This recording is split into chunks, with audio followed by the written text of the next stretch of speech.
ಬಾ ಹಂಗೆ ಇಲ್ಲ ನಮ್ಮದು ಬ್ಲಾಗ್ ಐತಲ್ಲ ಯೂಟ್ಯೂಬ್ ಚಾನಲ್ ಅದಕ್ಕೆ.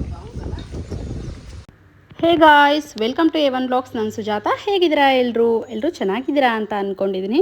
ಸೊ ತುಂಬ ದಿನದ ಮೇಲೆ ವೀಡಿಯೋ ಮಾಡ್ತಾ ಇದ್ದೀನಿ. ನಾನು ಆಲ್ರೆಡಿ ಈ ವಿಡಿಯೋನ ಮಾಡಿಟ್ಕೊಂಡಿದ್ದೆ, ಸೊ ಅಪ್ಲೋಡ್ ಮಾಡೋಕ್ಕಾಗಿರಲಿಲ್ಲ. ಸ್ವಲ್ಪ ಬ್ಯುಸಿ ಇದ್ದೆ ಅಂತಲೇ ಹೇಳ್ಬೋದು. ಹಾಗೆ RTO ಆಫೀಸಲ್ಲಿ ಸ್ವಲ್ಪ ಕೆಲಸ ಇತ್ತು ಅಂತ ಹೇಳಿಬಿಟ್ಟು RTO ಆಫೀಸಿಗೆ ಬಂದಿದ್ದೀನಿ. ಹಾಗೆ ನನ್ನ ಮಗ ಇಡ್ಲಿ ತಿಂತೀನಿ ಅಂತ ಹೇಳ್ದ. ಆಲ್ರೆಡಿ ಮಧ್ಯಾಹ್ನ 1 ಗಂಟೆ 1:30 ಆಗಿತ್ತು. ಸೊ ಮಧ್ಯಾಹ್ನ ಊಟದ ಟೈಮ್ ಅಲ್ವಾ, ಸೊ ಅವ್ನು ಇಡ್ಲಿ ಬೇಕು ಅಂದ, ಅವ್ನಿಗೆ ಇಡ್ಲಿ ಕೊಡಿಸ್ದೆ. ನನಗೆ ತುಂಬ ಹಶ್ವಾಗಿದ್ದರಿಂದ ನಾನು ಒಂದು ಚಪಾತಿ ಊಟ ತೊಗೊಂಡೆ. ಇವಾಗ ಬಿಸಿಲು ಎಷ್ಟಿದೆ ಅಂದರೆ ಬಿಸಿಲಿಗೆ ಹಸ್ವಾಗ್ಬಿಟ್ರೆ ನಡೆಯೋಕ್ಕೂ ಆಗೋಲ್ಲ, ಅಷ್ಟೊಂದು ಸುಸ್ತಾಗ್ಬಿಡುತ್ತೆ. ಸೊ ಹಂಗಾಗಿ ಪಾಪುನೂ ಊಟ ಬೇಕು ಅಂತ ಕೇಳಿದ್ರಿಂದ ಅವ್ನಿಗೆ ಇಡ್ಲಿ ಕೊಡಿಸಿ ನಾನು ಊಟ ಮಾಡಿಕೊಂಡು, ಹಾಗೆ ನನ್ನ ಫ್ರೆಂಡ್ ಹೋಟ್ಲೆ ಅದು, ಸೊ ನೇತ್ರ ಅಂತ, ಅವರನ್ನು ಮಾತಾಡಿಸ್ಕೊಂಡು ಬಂದೆ.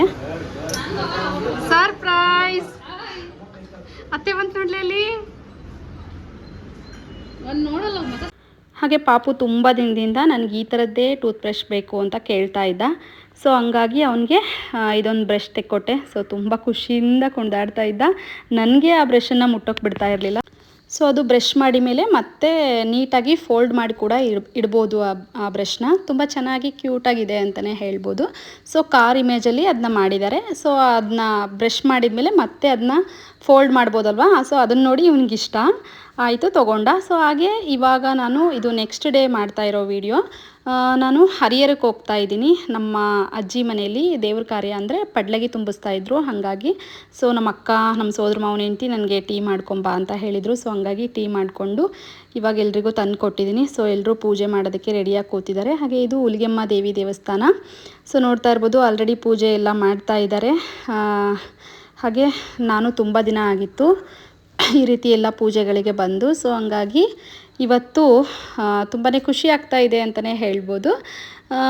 ಹಾಗೆ ಇವರು ನನ್ನ ಮಾವನ ಮಕ್ಕಳು ಇಬ್ಬರು, ಜೀವನ್ ಮತ್ತು ದರ್ಶನ್ ಅಂತ ಹೇಳಿಬಿಟ್ಟು ಎಲ್ಲ ಹೋಳಿಗೆ ಊಟ ಮಾಡಿಕೊಂಡು ಮನೆಗೆ ಬಂದ್ವಿ. ಅದಾದ ತಿರುಗಿ ದಿನ ಮತ್ತು ನನ್ನ ತಮ್ಮ ಮನೆಗೆ ಬಂದ. ಸೊ ನನ್ನ ತಮ್ಮ ಬಂದಿದ್ನಲ್ವ, ಖುಷಿಗೆ ಅವನಿಗೂ ಕೂಡ ಹೋಳಿಗೆ ಊಟನೇ ನಮ್ಮ ಮನೇಲಿ ಅವತ್ತು.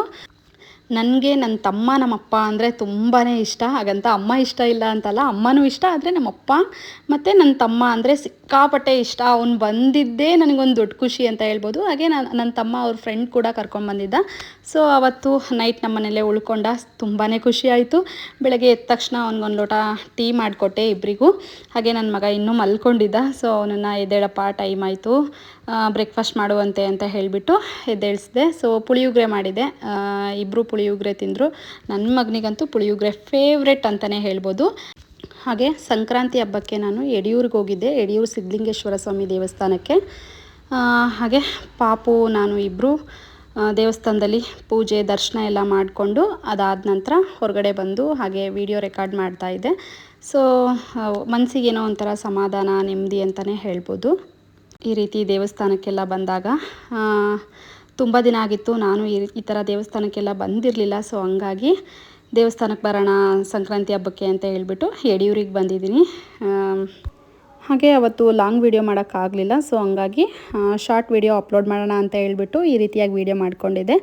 ಸೊ ಅದನ್ನೇ ಈ ಲಾಂಗ್ ವೀಡಿಯೋದಲ್ಲಿ ಎಡಿಟ್ ಮಾಡಿಬಿಟ್ಟು ಹಾಕಿದ್ದೀನಿ.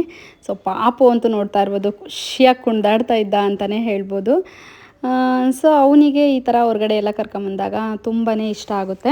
ಸೊ ಹಂಗಾಗಿ ತುಂಬ ಖುಷಿಯಿಂದ ಇದ್ದ. ಹಾಗೆ ಇನ್ನೂ ಯಾರಾದರೂ ನಮ್ಮ ಚಾನಲ್ನ ಸಬ್ಸ್ಕ್ರೈಬ್ ಮಾಡಿಲ್ಲ ಅಂದರೆ ಸಬ್ಸ್ಕ್ರೈಬ್ ಮಾಡ್ಕೊಂಡು ನೋಡಿ. ಹಾಗೆ ವಿಡಿಯೋ ಇಷ್ಟ ಆದರೆ ಒಂದು ಲೈಕ್ ಮಾಡಿ.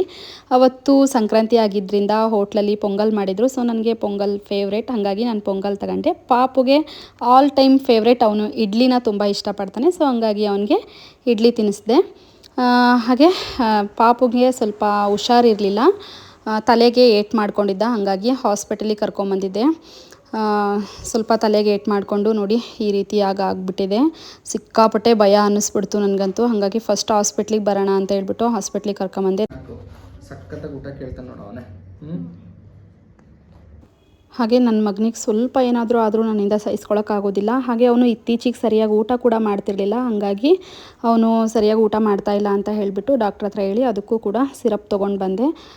ಸೊ ನೋಡ್ತಾ ಇರ್ಬೋದು, ಇವಾಗ ಕ್ರೀಮ್ ಹಚ್ಚೋಣ ಅಂತ ಹೇಳ್ಬಿಟ್ಟು ಅದನ್ನ ಮುಟ್ತಾ ಇದ್ದೀನಿ. ಮುಟ್ಟಿಸ್ಕೊಳ್ತಾನೂ ಇಲ್ಲ ಅವನು. ಇಲ್ಲಪ್ಪ ನಾನು ಮುಟ್ಟೋದು ಇಲ್ಲ, ನಾನು ಮುಟ್ಟೋದಿಲ್ಲಮ್ಮ ಅದನ್ನ, ನಾನು ಮುಟ್ಟೋದು ಇಲ್ಲ, ನಾನು ಮುಟ್ಟಲ್ಲ ಅಷ್ಟೆ.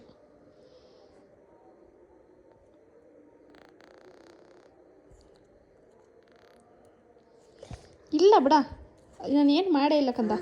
ತಿರುಗ್ಬಿಡ, ಸೀರೆಗೆ ಹತ್ತುತ್ತೆ. ನೋವಾಗ್ತೈತಾ? ಇಲ್ಲಪ್ಪ, ತಡಿ ತಡಿ, ಗಲೀಜೆಲ್ಲ ಹೊರಗೆ ಬಂದ್ಬಿಡುತ್ತೆ ಅಲ್ಲೇನಾದರೂ. ಇಲ್ಲೋಡು ಮುಟ್ಟಲ್ಲಪ್ಪ. ನೀನು ಆ ಕಡೆ ತಿರ್ಕೊ. ನೀನು ಇಲ್ಲೋಡಮ್ಮ, ನೀನು ಆ ಕಡೆ ತಿರ್ಕೊಂಡು ಮಲ್ಕ. ಸುಮ್ಮನೆ ಮುಟ್ಟಲ್ಲ, ಟೆಚ್ಚು ಮಾಡಲ್ಲ ನಾನು. ಅದು ಇಲ್ಲೋಡಮ್ಮ, ನಾನು ಅದನ್ನು ಮುಟ್ಟಲ್ಲ, ಸುಮ್ಮ ಮಲ್ಕೊ. ನೋವಾಗ್ತೈತಾ ಚಿನ್ನ? ತುಂಬ ನೋವಾಗ್ತೈತಾ?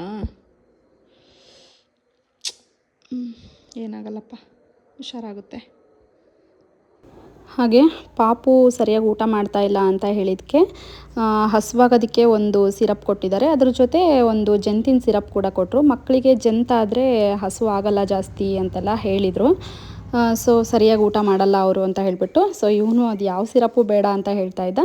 ಹಾಗೆ ಮತ್ತೆ ನಾನಿದು ನೆಕ್ಸ್ಟ್ ಡೇ ಕಂಟಿನ್ಯೂ ಮಾಡ್ತಾ ಇರೋ ವಿಡಿಯೋ. ಒಂದು ಟಾಟಾ AC ಶೋರೂಮಲ್ಲಿ ಜಾಬ್ ವೇಕೆನ್ಸಿ ಖಾಲಿ ಇದೆ ಅಂತ ಹೇಳಿದರು. ಸೊ ಹಂಗಾಗಿ ಕೇಳ್ಕೊಂಬರೋಣ ಅಂತ ಹೇಳ್ಬಿಟ್ಟು ಹೋಗ್ತಾ ಇದ್ದೀನಿ.